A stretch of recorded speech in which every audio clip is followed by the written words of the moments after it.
नमस्ते सर्वांना, रवीना रेसिपीमध्ये तुमचं सर्वांचं खूप खूप स्वागत आहे। रक्षाबंधनच्या सर्वांना तुम्हाला खूप खूप शुभेच्छा। तर आज मी बघा रक्षाबंधनची साठी जेवण बनवते काय काय। तर हे आता पुरीसाठी पीठ भिजवते। तर हे गव्हाचं पीठ घेतलंय आणि त्याच्यामध्ये आता हा रवा एक वाटी घालते। आपला बारीक असला जाडा असला तरी चालतो।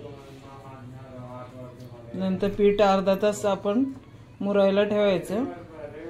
तर आता मी पूर्ण जेवण बनवणार आहे, पूर्ण राईस प्लेट मी दाखवते तुम्हाला काय काय बनवते ते। तर आता पीठ भिजवून घेते, ते मी मीठ घालून घेते।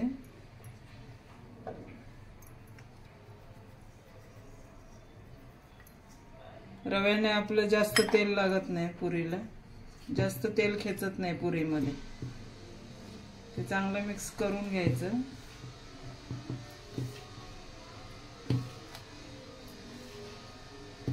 सात आठ जणांचं जेवण बनवत आहे मी। तर आता भिजून घेते, घट्ट घट्ट मळायचं, तेल राहत नाही पुरीमध्ये।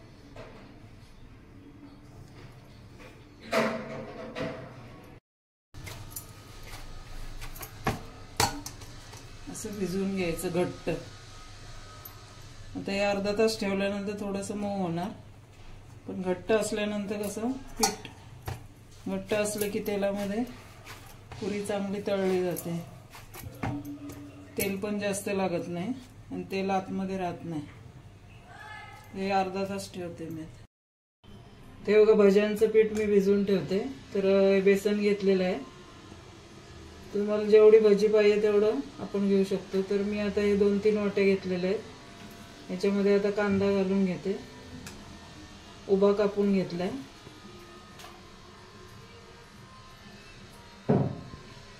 कोथिंबीर घालते, हिरवी मिरची, ओवा,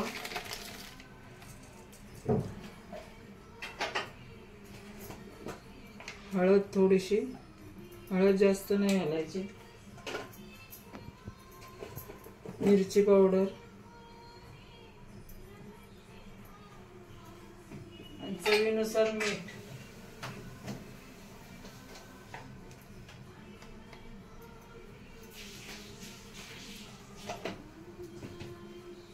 सोडा नंतर घालायचा, आता नाही। जेव्हा आपण बनवतो ना त्या टायमाला सोडा घालून घ्यायचा।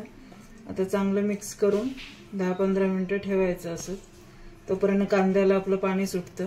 मी गोल भजी बनवणार आहे।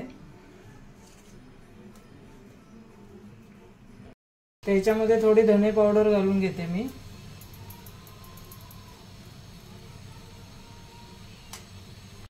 हे बटाटे उकडून घेतलेत मी, आता हे सोलून घेते आणि बटाट्याची भाजी बनवते।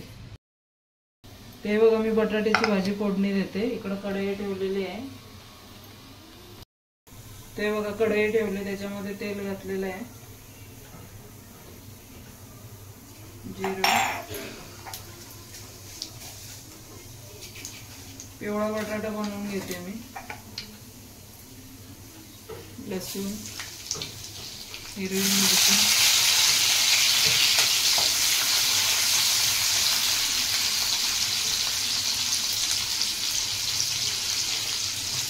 कांदा, तेव्हा कांदा फ्राय झालाय। आता मी थोडीशी हळद घालून घेते आणि मीठ मी बटाटे शिजतानाच घातलेलं होतं थोडं, म्हणजे आतपर्यंत मीठ जातं व्यवस्थित। तर आता मी थोडंच मीठ घालून घेते चवीनुसार।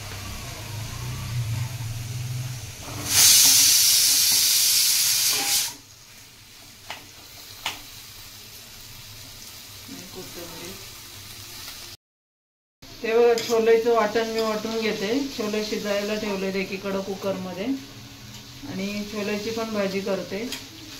हे कांदा, खोबरं आणि लसूण घेतलाय आणि अद्रक घेतलाय, थोडंसं टोमॅटो घेतलाय। ते वाटण चांगलं भाजून घेते मी। हे बघा मी छोले शिजवून घेतले कुकरला, एकदम मऊ झालेले आहेत। असे शिजवून घ्यायचे म्हणजे आपली भाजी पण चांगली होते। ते कढई ठेवले आणि तेल घालून घेतले. मी तेल जरा जास्तच घातले कारण माझी भाजी भरपूर आहे. तर आता आपलं तेल तापलेलं आहे, तर मी एक तमालपत्र घालून घेते आणि कांदा घालते.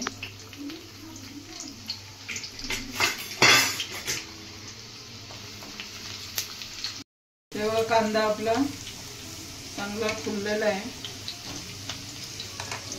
तर त्याच्यात आता मी गॅस बारीक ठेवते आणि लाल मिरची पावडर,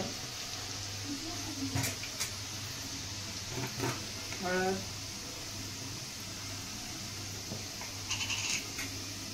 आणि मी वाटून घेतलंय. ते वाटण घालून घेते सगळं आणि याला तेल सुटेपर्यंत चांगलं फ्राय करून घेते. बघा आपला मसाला फ्राय झालाय, तेल बिल सुटलेलं आहे चांगलं. तर आता मी याच्यामध्ये गरम मसाला घालून घेते.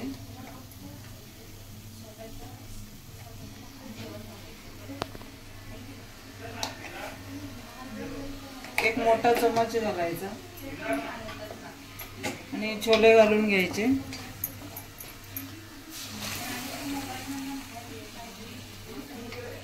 जेवढं आपल्याला पाणी पाहिजे तेवढं. थोडं मी छोले इथं बघा डिश मध्ये घेतलेत आणि ह्याला मी चांगले असे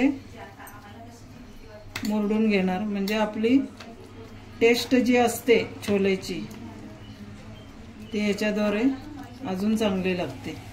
म्हणजे पूर्वीची लोक काय करायची, जर भाजी अशी जाडसर व्हायची असली की बेसन पीठ तांदळाचं पीठ लावायची. आपण काय करायचं, कुठलंही कडधान्य केलं तर ते असं थोडंसं हे केलं की आपली थोडी भाजी ग्रेव्हीदार चांगली होते आणि जी चव आहे ती चव सुद्धा भाजीला चांगली लागते. थोडंसं असं मिक्सरला लावलं तरी चालतं. तर आता मी जास्त शिजलेत म्हणून मी असं डिशमध्ये हे केले, असं करून मी घालणार.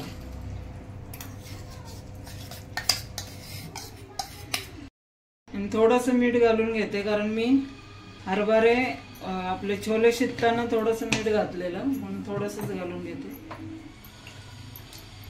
हे बघा मी वरण करण्यासाठी डाळ कुकरला लावली. तर टोमॅटो, हिरवी मिरची, हळद आणि मीठ घातलं याच्यामध्ये आणि आता शिजवून घेते. ते बघा आपली भाजी तयार झाली, मस्त अगदी ग्रेव्हीदार छोलेची भाजी. ते बघा मी कुरडया तळून घेते आणि याच्यातच मग भजी तळणार आहे. आपलं तेल तापलेलं आहे.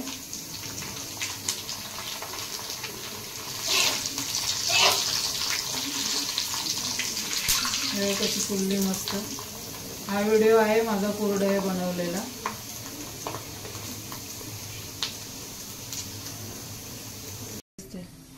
हे बघा आपले कुरडे तळून झालेले आहेत.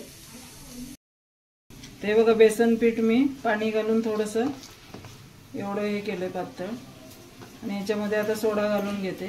सोडा जास्त नाही घालायचं, नाही तर सगळं तेल आपलं खेचून घेईल.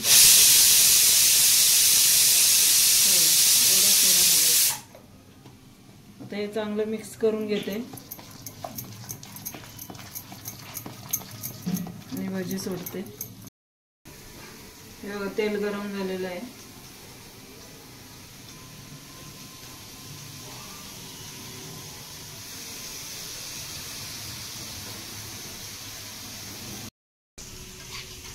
हे बघा पहिला मी तेल तापलेलं होतं म्हणून गॅस बारीक केलेला, आता मीडियम केलाय.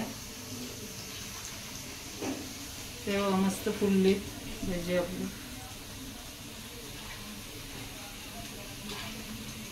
असं हलवत राहायचं म्हणजे चारी बाजूने व्यवस्थित शेकली जातात आणि आतमध्ये सुद्धा चांगली फुलली जातात.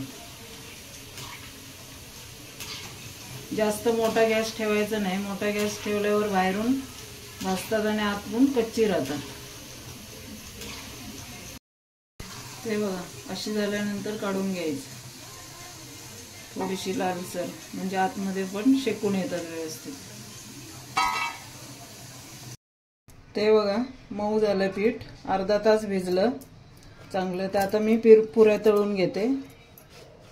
बाकी सगळं झालेलं आहे माझं. आता पुऱ्या शेवटला ठेवलं तळायच्या.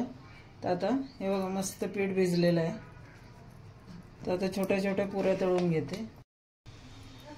ते बघा मी ह्याला पीठ नाही लावणार आहे, तेलावर लाटून घेणार. म्हणून घट्ट पीठ भिजवायचं त्याच्यासाठी. पीठ लावलं ना मग आपलं तेलामध्ये सगळं पीठ पीठ होतं. ते बघा तेल तापलेलं आहे आपलं.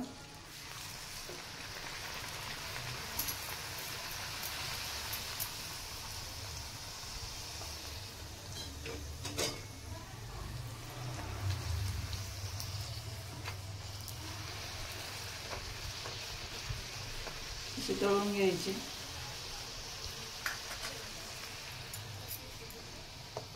असे पटापटा होतात.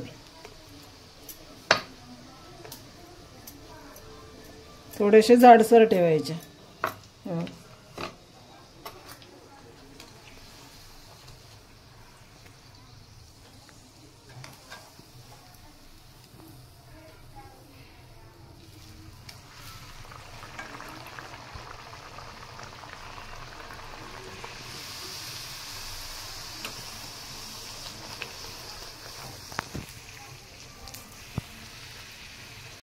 हे बघा मी रक्षाबंधन स्पेशल थाळी माझ्या भावांसाठी बनवलेली आहे.